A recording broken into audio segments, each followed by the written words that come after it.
اب مساجد بھی بن گئی، نماز کا حکم بھی آ چکا، اب ضرورت تھی کہ نماز کے لیے لوگوں کو جمع کیسے کیا جائے۔ صحابہ کرام کو آپ صلی اللہ علیہ وسلم نے بلایا، اجلاس آ گیا، بیٹھ کے مشورہ چل رہا ہے۔ بعض صحابہ نے کہا کہ یا رسول اللہ جب نماز کا وقت ہو آگ جلا لی جائے، جب دھواں دیکھیں گے تو سارے حضرات مسجد میں آ جائیں گے۔ کسی نے مشورہ دیا کہ یا رسول اللہ اگر نکارہ بجا لیا جائے اس سے لوگوں کو پتہ چل جائے گا کہ نماز کا وقت ہو گیا۔ بہرحال یہ مشاورت چلتی رہی۔ آپ صلی اللہ علیہ وسلم کے پاس جب آگ والا مشورہ آیا تو فرمایا یہ مجوسی آگ کو پوجتے ہیں، لہذا ہم اپنی عبادت میں آگ کو شامل نہیں کریں گے۔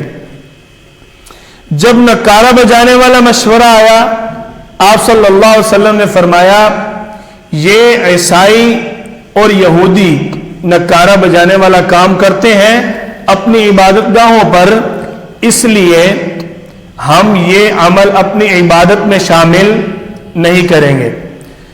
آپ صلی اللہ علیہ وسلم بھی تشریف لے جاتے ہیں، صحابہ کرام بھی اپنے اپنے گھروں میں لوٹ گئے۔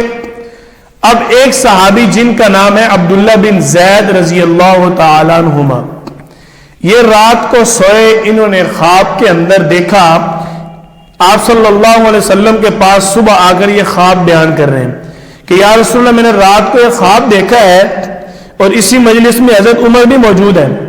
میں نے خواب دیکھا کہ ایک شخص نکارہ لے کر جا رہا ہے، میں نے اس کو کہا کہ یہ نکارہ آپ نے بیچنا ہے، تو اس نے کہا میں نے بیچنا تو نہیں ہے لیکن تمہیں اس کی کیا ضرورت؟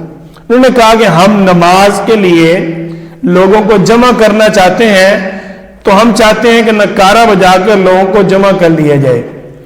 تو اس شخص نے کہا تم مسلمان ہو، تمہیں یہ نکارہ نہیں بجانا چاہیے بلکہ نماز کو جمع کرنے کے لیے تمہیں یہ کلمات دینے چاہیے جو آج اذان کے کلمات ہیں۔ وہ اللہ کی طرف سے ایک فرشتہ تھا۔ صحابی رسول آپ صلی اللہ علیہ وسلم کو جب اذان کے سارے کلمات بیان کرتے ہیں تو حضرت عمر رضی اللہ تعالیٰ عنہ اسی مجلس میں موجود تھے۔ عرض کرنے لگے یا رسول اللہ یہ خواب میں نے بھی چند دن پہلے دیکھا تھا۔ آپ صلی اللہ علیہ وسلم نے انہی الفاظ کو جو آج تک سنت اور حکم کے مطابق چلتے آ رہے ہیں اذان کے کلمات بنانے کا حکم دے دیا۔ یہ اذان کا جو حکم ہے یہ آپ صلی اللہ علیہ وسلم پر اللہ کی طرف سے وحی کے ذریعے نازل نہیں ہوا، نہ ہی آپ صلی اللہ علیہ وسلم نے اس کا حکم اللہ کی طرف سے جاری کیا۔ یہ آپ صلی اللہ علیہ وسلم نے ان الفاظ کو پسند فرمایا اور انہی الفاظ کو اذان کے کلمات بنانے کا حکم دیا، گویا کہ اللہ نے اس حکم کو صحابہ کے ذریعے جاری فرمایا۔ سبحان اللہ۔ صحابہ کو خواب دکھایا نا اللہ نے، تو اب اذان دینا آپ صلی اللہ علیہ وسلم کی سنت نہیں ہے۔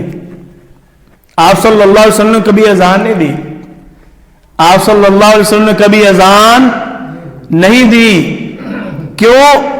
آپ صلی اللہ علیہ وسلم تو امام ہے اور امام الانبیاء ہے، مؤذن نہیں ہے۔ آپ صلی اللہ علیہ وسلم تو کل کائنات کے امام ہیں۔ آپ صلی اللہ علیہ وسلم کا حکم سمجھتے ہوئے، صحابہ کرام کے عمل کو سمجھتے ہوئے شریعت مطہرہ کا یہ فیصلہ ہے کہ اذان دینا واجب ہے۔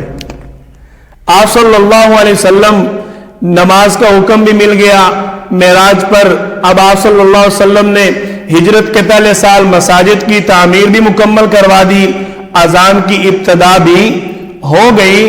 اللہ کی طرف سے جو ابتدائی چیزیں تھیں وہ بھی آپ صلی اللہ علیہ وسلم کو ہجرت کے دوسرے سال مل جاتی ہیں، جن کے اندر روزے کا حکم ہے، زکوٰۃ کا حکم ہے اور اسی طرح صدقۃ الفطر کا حکم ہے۔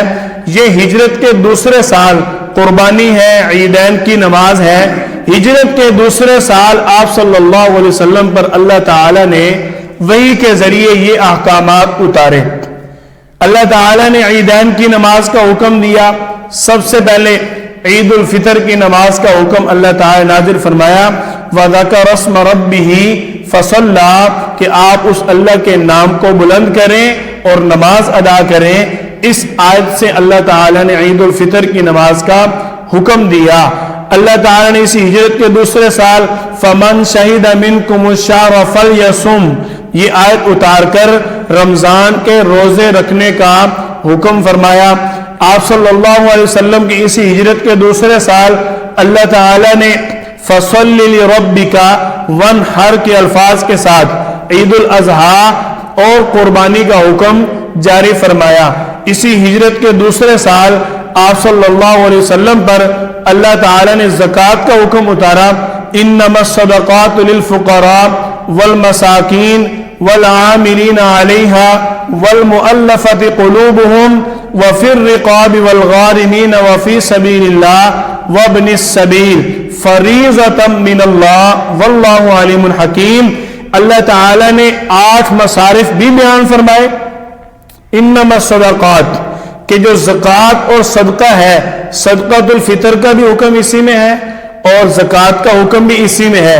زکوٰۃ کا حکم نازل کرنے کے ساتھ ہی اللہ تعالیٰ نے اس کے جو مصارف تھے وہ بھی بیان فرما دیے۔ پہلا مصرف فقراء، پھر مساکین، پھر عاملین۔ عاملین کہتے ہیں یہ حکومت کی طرف سے جن کو زکوٰۃ لینے کے لیے مقرر کیا جاتا ہے نا، زکوٰۃ کے پیسوں سے ان کی تنخواہ دینا یہ بھی زکوٰۃ دینے کا حصہ ہے۔ زکوٰۃ کے پیسوں سے ان کو تنخواہ دینا یہ جائز ہے۔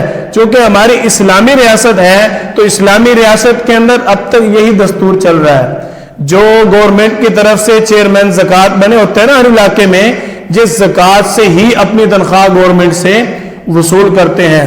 والمؤلفۃ قلوبہم یہ ہے تالیف قلب، یہ آج بھی ہو سکتا ہے۔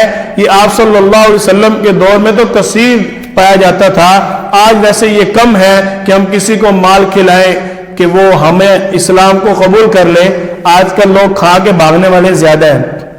وفی الرقاب والغارمین وفی سبیل اللہ مسافر ہے، ایسا مسافر جس کے پاس کسی قسم کا کوئی مال نہیں ہے، وہ پریشان ہے۔ وابن السبیل کو اللہ کے راستے میں کوئی جہاد کر رہا ہے تو ان کو بھی زکوٰۃ دی جا سکتی ہے۔